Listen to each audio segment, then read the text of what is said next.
My dear, be happy, be aware, be hardworking, be safe and live long in the name of God, the most beneficent and merciful. आज का subject matter क्या है? यानी कि special rule के अनुसार direct narration से indirect narration में बदलने के लिए स्पेशल रूल के अनुसार सेंटेंस को जो 5 भागों में बांटा गया था, असर्टिव, इंट्रोगेटिव, इंपरेटिव, ऑब्जेक्टिव, एक्सक्लामेटोरी, तो आज का 5वां सेंटेंस होगा। और आप अच्छी तरह से जानते हैं कि स्पेशल रूल रिपोर्टिंग वर्ब तक ही काम करता है, लेकिन अर्थ किससे लिया जाता है? Reported speech. और कनेक्टिव के बाद फिर जनरल रूल आ जाता है। और ये जो है आज जो है नरेशन का समझिए कि अंतिम चरण चल रहा है। तो बस नरेशन कुछ है नहीं, इसमें मुख्य बातें हैं कि आपको पर्सन चेंज करने आ जाए और साथ ही साथ टेंस चेंज करने आ जाए, तो लगभग नरेशन का दुख दूर हो जाए। तो चलिए मैं आज आपके विषय वस्तु पर आ रहा हूँ। उससे पहले मैं ये कहना चाहूँगा कि अगर आपको वीडियो पसंद आए तो सब्सक्राइब करना नहीं भूलें, सब्सक्राइब भी करें, लाइक भी करें, शेयर भी करें। तो चलिए मैं आपके सब्जेक्ट मैटर पर आता हूँ। सेंटेंस स्पेशल रूल्स के अनुसार 5वां सेंटेंस क्या हो गया? एक्सक्लामेटोरी सेंटेंस। एक्सक्लामेटोरी सेंटेंस।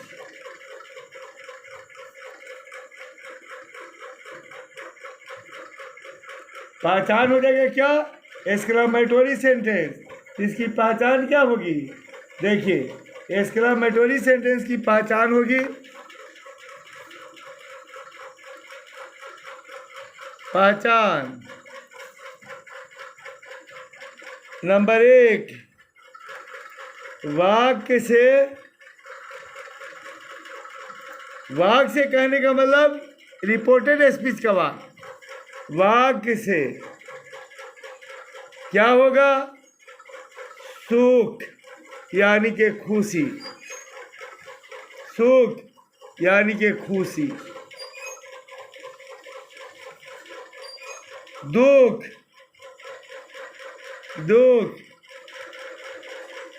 यानी के उदासी,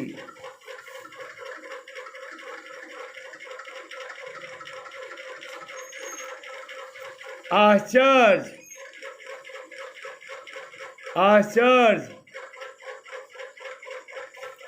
दुख, सुख, खुशी, आश्चर्य हो गया। आश्चर्य या होगा क्या? आश्चर्य के साथ साथ आपको है ना क्रोध का भी बोध हो सकता है ना, घृणा का भी बोध हो सकता है, घृणा यानी कि तिरस्कार। घृणा को हम दूसरे तरीके से क्या कर सकते हैं? घृणा का दूसरा नाम तिरस्कार है ना। घृणा यानी कि तिरस्कार है ना। यहाँ से हमारा क्या हो जाएगा? तिरस्कार। उसके बाद से आपको पड़ गया घृणा हो गया, तिरस्कार हो गया,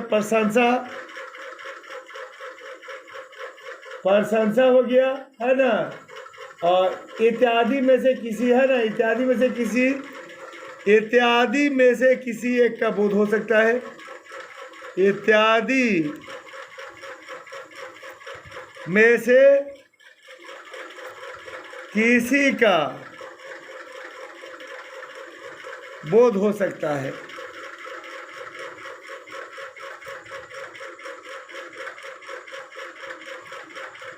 दूसरा, वाक्य के अंत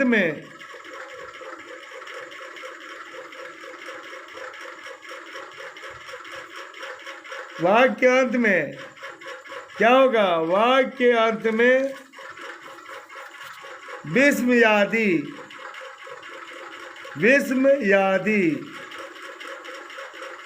बोधक चिन्ह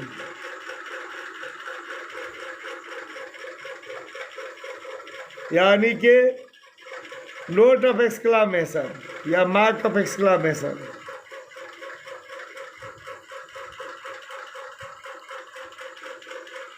वो चिनते हैं ना, यही एक देखिए नीचे बिंदु जो दिया जाता है इसी को नोट ऑफ एक्सक्लेमेशन हो गया होता है।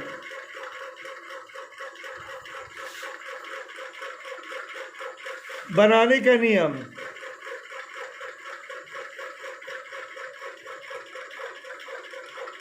बनाने का नियम नंबर 1, रिपोर्टेड स्पीच के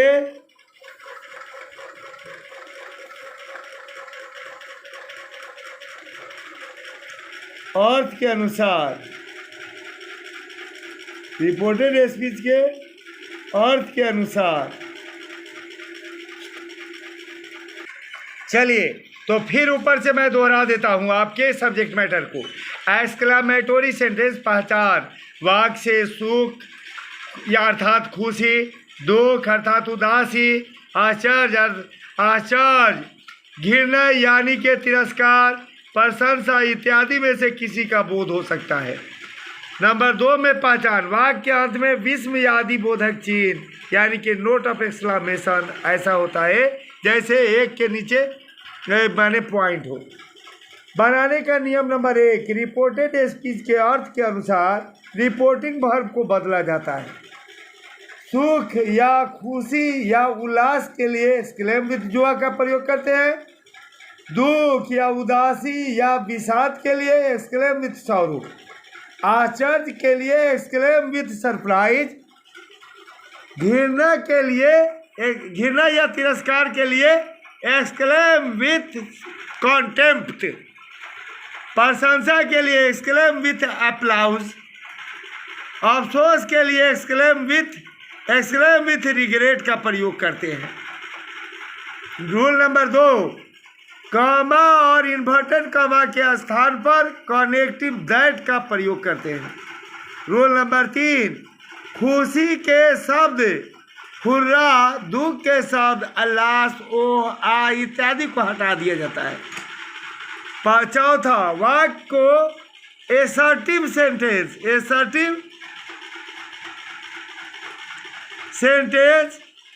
बना दिया जाता है, अर्थात सीधा कर दिया जाता है। सब्जेक्ट के बाद वर्ब, वर्ब के बाद ऑब्जेक्ट और ये बाद में फुल स्टॉप, वही वाक्य को एसर्टिव कर दिया जाता है।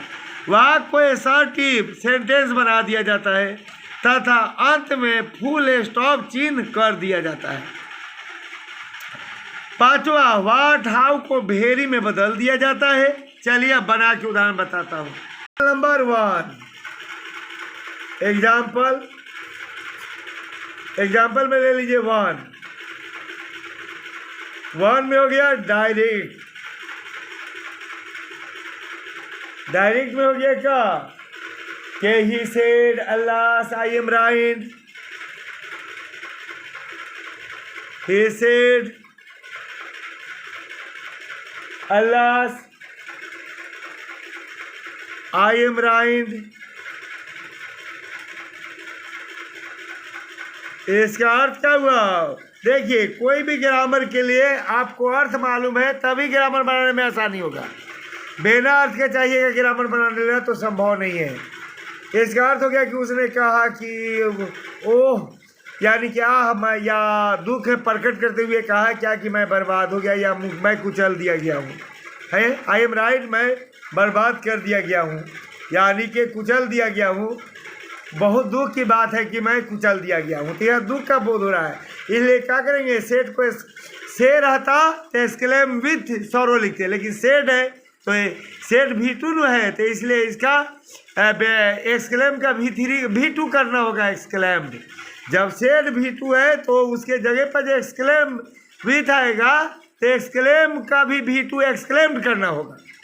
चलिए, यह अगर से रहता तो एक्सक्लेम लिखते, लेकिन सेड है जो V2 है तो ये जो है हम एक्सक्लेम्ड लिखेंगे। तो इनडायरेक्ट में क्या लिखेंगे, ही एक्सक्लेम्ड विथ सॉरो। दुख की बात है तो सॉरो लिखाएगा, उसके बाद से कॉमा इन्वर्टेड कॉमा के पर कनेक्टिव दैट लिखाएगा। उसके बाद से बताया ना कि सुख वाला शब्द हुर्रा, उदासी का शब्द लाश इत्यादि है, वो हटा दिया जाता था, या लाश हटा देंगे। उसके बाद से क्या होगा, आई फर्स्ट पर्सन है तो सब्जेक्ट के अनुसार बदलेगा, तो सब्जेक्ट थर्ड पर्सन सिंगुलर है, यह भी थर्ड पर्सन सिंगुलर हो जाएगा। और ये नॉमिनेटिव केस में है तो थर्ड पर्सन सिंगुलर का नॉमिनेटिव केस ही आएगा। तो थर्ड पर्सन सिंगुलर का नॉमिनेटिव केस क्या होता है, ही ना तो सी होता है, लेकिन यहाँ मास्कुलिन जेंडर है, इसलिए क्या होगा, यहाँ ही होगा, ही होगा। आइए एम का पर्सन क्या होगा, आवाज राइट के राइट हो जाएगा। अब चलिए अगला ले लीजिए, एक वाक्य ले लीजिए, क्या एक वाक्य ले लीजिए आप इसमें से कि they said hurrah, they said hurrah, they said hurrah, we have won the match, hurrah, we have won the match। माने उसने कहा कि है ना, बहुत खुशी की बात है कि मैंने मैच जीत लिया, we have won the match. तो ऐसे स्टेज में देखिएगा, ये खुशी की बात है, इसलिए क्या होगा, यहाँ पर क्या होगा, जब खुशी की बात है यहाँ पर ये कॉमा नहीं होगा, माने भूल हुआ है, यहाँ से लिखाएगा ये इन्वर्टेड कॉमा है ना, इन्वर्टेड कॉमा जो है यहाँ से लिखाएगा, तो यहाँ से शुरू हो जाता है रिपोर्टेड स्पीच, तो यहाँ डबल इन्वर्टेड कॉमा होगा, hurrah we have won the match. चलिएगा और won the मैच हो जाएगा। यहाँ पर आ चुका है नोट ऑफ एक्सक्लेमेशन, यहाँ जानते हैं नोट ऑफ एक्सक्लेमेशन कैसे होता है, ये देख रहे हैं, आ चुका है, तो यहाँ पर फुल स्टॉप दिया जाएगा। चलिए अब देखा क्या है, हमारा डायरेक्ट था, इनडायरेक्ट बनाएंगे, इनडायरेक्ट बनाएंगे तो क्या करेंगे, पहले जो है ये दुख का बोध हो रहा है, तो सेठ को शेर हटा तो एक्सक्लेम विथ, नहीं सॉरी, यहाँ सुख का बोध हो रहा है, यानी कि खुशी का बोध हो रहा है, तो अगर ये क्या होता, शेर आता तो एक्सक्लेम विथ जुआ लिखते, लेकिन यहाँ शेड है तो एक्सक्लेम्ड विथ जुआ लिखेंगे, एक्सक्लेम्ड,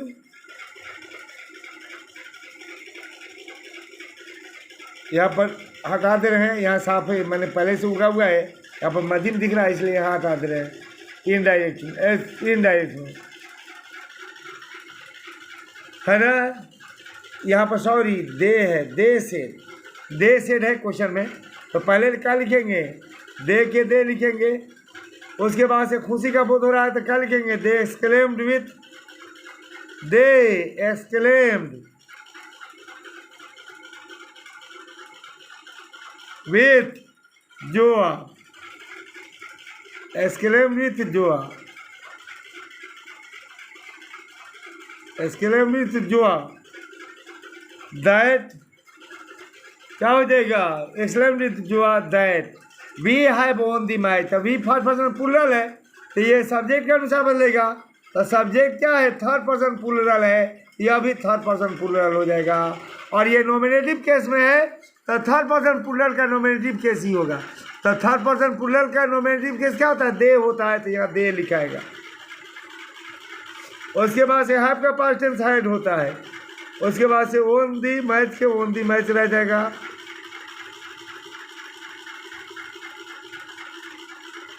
ओन दी मैच। उसके बाद से क्या होगा, तीसरा indirect speech, sorry direct,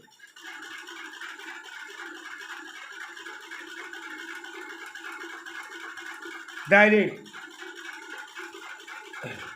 direct हो जाए क्या कि जैसे हो गया क्या, he said what a beautiful girl she is, he said, comma inverted comma start, what a beautiful, what a beautiful, क्या हुआ, he said what a beautiful girl, what a beautiful girl she is,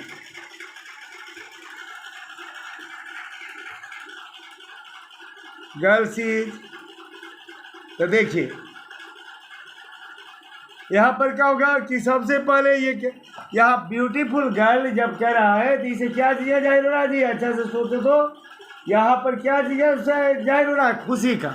कोई चीज़ खूबसूरत चीज़ को देख के क्या होता है, खुश में होता है। तो ये एक्सक्लेम सेट को बदल देंगे क्या चीज़ में, एक्सक्लेम विथ जो हमें ही बनाएंगे। तो सेट को ही सेट है तो लिखेंगे ही एक्सक्लेम विथ जो, क्योंकि खुशी का बोध हो रहा है। ही एक्सक्लेम्ड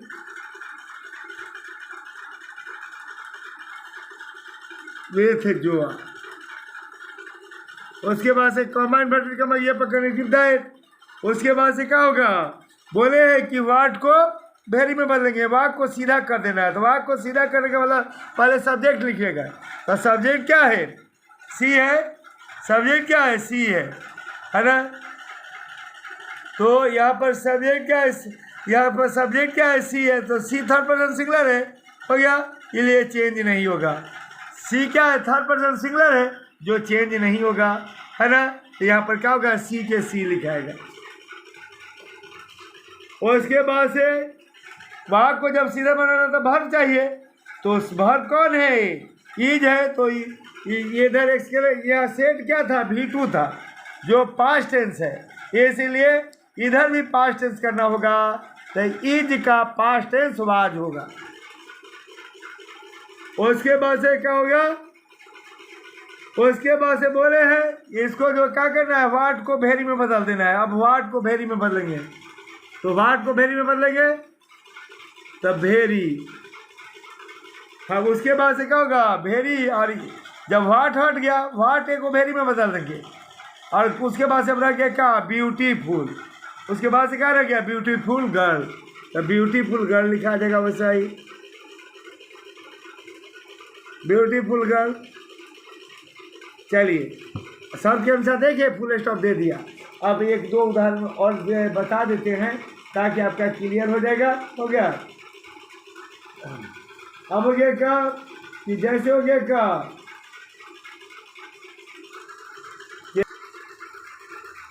एक चीज हो गया क्या,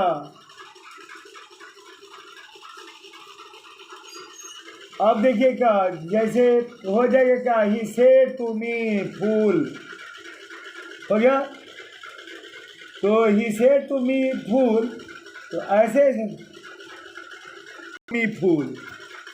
देखिएगा क्या कि जैसे ये जो हो गया चौथा डायरेक्ट, ही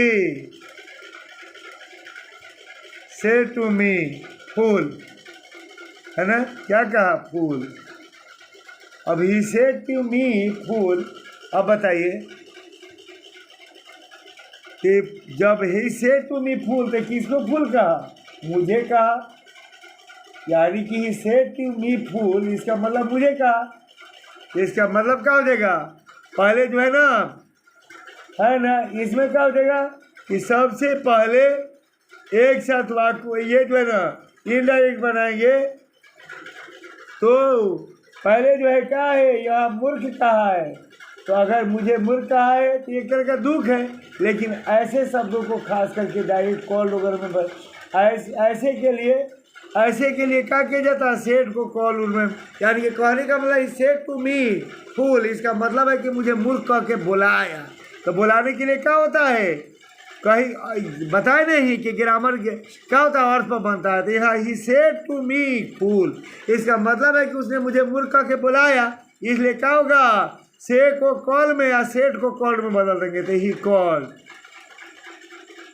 और सेठ टू को कॉल में बदल दिया तो क्या होगा, सेठ टू को कॉल में बदल दिया। उसके बाद से मी रह गया, और उसके बाद से क्या हो गया, ए फूल। यहाँ पर ए फूल करके उतारेंगे, हो गया। इसी तरीके से क्या होगा, ये अगर रहे कि मतलब कुछ ऐसा शब्द रहेगा कि जिस पर अर्थ पर जैसे हो गया, इसे हैप्पी दिवाली। इन डायरेक्ट में आपको हो गया, पांचवा ले लीजिए डायरेक्ट में कि he said comma inverted comma start happy Diwali. क्या था उसमें, हैप्पी दिवाली, हैप्पी दिवाली क्या दिया। तो ऐसे स्टेज में ही सेड हैप्पी दिवाली, क्या कर दिया, हैप्पी दिवाली। तो क्या होगा यहाँ पर जो है ये एक तरह की शुभकामना है, ये सेड हैप्पी दिवाली। तो यहाँ पर इनडायरेक्ट बनाएंगे तो क्या यहाँ झलक रहा उनके, तो बताया नहीं और से बदला जाता है सेठ को, तो यहाँ शुभकामना झलक रही तो विश कर देंगे। आप जानते नहीं है कि शुभकामना के लिए विश किया जाता है, तो लिखेंगे क्या, ही विश दैट, हो गया क्या, ही विश्ड है ना, ही विश्ड, ये क्या, ही विश्ड हैप्पी दिवाली, इसका मतलब उसने मुझे कहा इसलिए ही विश्ड मी लिख दो सीधे, दैट ना, ही विश्ड मी, हो गया, he wished me A happy Diwali. यहाँ कनेक्टिव कुछ नहीं लगता है, हैप्पी दिवाली, हो गया, यहाँ कनेक्टिव की जरूरत नहीं पड़ती है। उसी तरह हो गया क्या कि सी सेड, जैसे हो गया क्या, छठा में ले लीजिए, किस में, डायरेक्ट में, सी सेड, शी सेड क्या कि hello, she said hello, hello where are you going, hello where are you going, where are you going. तो देखिएगा वेयर आर यू गोइंग, तो इसमें क्या होगा, क्वेश्चन टाइप से देख रहे हैं, क्वेश्चन टाइप से, तो वेयर आर यू गोइंग, तो ऐसे ये रहेगा एक्सक्लेमेटरी है, लेकिन है ना पूरा एक्सक्लेमेशन रहता है, इसलिए क्या होगा यहाँ पर कैसे बनेगा, यहाँ पर क्या हुआ कि he said to me hello where are you going, इसका मतलब है कि क्या वो मेरा एक तरह का इस्तकबाल कर रहा है, यानी कि स्वागत कर रहा है। तो लिखा गया क्या डायरेक्ट में, ही greeted me, he greeted me and asked, he greeted me and asked, मैंने मेरा स्वागत किया और पूछा, कहा, आज क्या कि वेयर आई वाज, वेयर, तो वेयर के वेयर रह जाएगा, यहाँ क्या है, वहाँ को सीधा करना है, तो पहले क्या करेंगे, सब्जेक्ट लिखेंगे, तो यू क्या है, यू जो है ना सेकंड पर्सन ऑब्जेक्ट के अनुसार बदलेगा, तो ऑब्जेक्ट में ही ना तो मी छुपा रहता है, हिम ना तो मी छुपा है, तो अगर मी छुपा है तो उस द्वार से चलेंगे, तो मी फर्स्ट पर्सन सिंगुलर रहती है, यह भी फर्स्ट पर्सन सिंगुलर हो जाएगा, लेकिन ये किस में है, नॉमिनेटिव केस में है, क्योंकि वर्ब से पहले है, तो इसलिए फर्स्ट पर्सन सिंगुलर का नॉमिनेटिव केस होगा, कौन सी, आई, और गोइंग के गोइंग रह जाएगा, हो गया। तो चलिए इसमें से जो है ना एक और हम आप है ना एक और उदाहरण बता देते हैं, क्या कि डायरेक्ट में बता देते हैं, क्या आपको एक उदाहरण कि he said to me,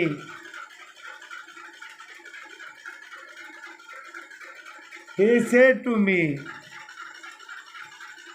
comma inverted comma start fie, है ना, फाइव, इसका अर्थ क्या हुआ कि छी, fie, you mean fellow, you mean fellow, क्या हुआ, you mean fellow,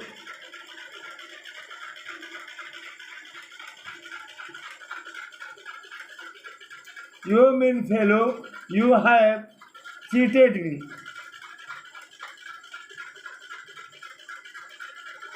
you have cheated me. तो देखिएगा यहाँ क्या है, इनडायरेक्ट बनेगा, तो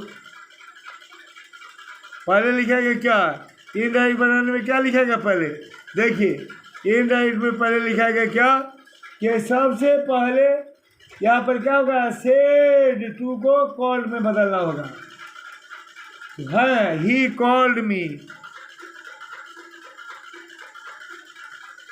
ही कॉल्ड मी, उसके बाद से क्या, ही कॉल्ड मी क्या कहा, fellow, he called me fellow, जो कह के पुकारा वही लिखेंगे, he called me fellow, and exclaim with contempt, and exclaim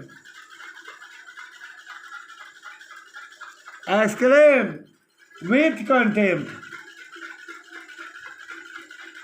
अब सुनिएगा कैसी बात है,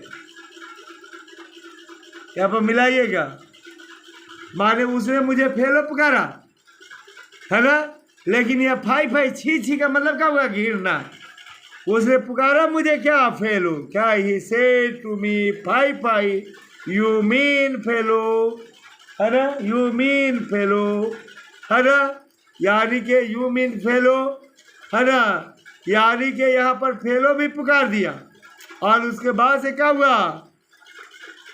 यू हैव चीटेड मी, यानी कि फेलो करके और ये करा क्या कि तुमने मुझे धोखा दिया। तो यहाँ फाई घिरने से जाहिर हो रहा है। तो पहले क्या करेंगे? ही कॉल्ड, पहले क्या करेंगे? ही कॉल्ड मी लिखेंगे। उसके बाद से क्या मुझे कह के पुकारा? फेलो, तो फेलो लिख देंगे। उसके बाद से अब बाकी को एंड से बनाएंगे, तब एंड लिख के लिखेंगे कि घिरने का बोध हो रहा है, तो एक्सक्लेम्ड विथ क्या लिखेंगे? कॉन्टेम्प्ट लिख देंगे। हो गया। यानी कि ऐसा मुझे क्यों कहा कि घिरना के दृष्टि से कहा।